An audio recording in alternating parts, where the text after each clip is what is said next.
मुरुड शहरामध्ये कोणत्याही महापुरुषाची जयंती असो, सार्वजनिक जयंती उत्सव समितीच्या वतीनं प्रत्येक महापुरुषाच्या चौकामध्ये रोषणाई केली जाते. विश्वरत्न डॉक्टर बाबासाहेब आंबेडकर चौकामध्ये ही रोषणाई केली दिसून येते.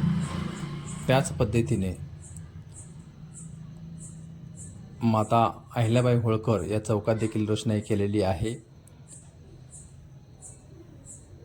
आपण हे दृश्य पाहत असाल. साहित्यरत्न अण्णाभाऊ साठे या चौकात देखील जयंती उत्सव समितीने या ठिकाणी रोषणाई केलेली आहे.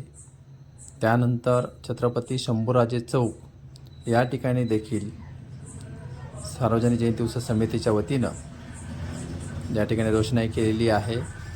आणि सर्वात आपण शेवटचं हे ठिकाण पाहत असाल, छत्रपती शिवाजी महाराज चौक या ठिकाणी जयंतीची जय्यत तयारी चालू असलेली या ठिकाणी दिसून येत आहे.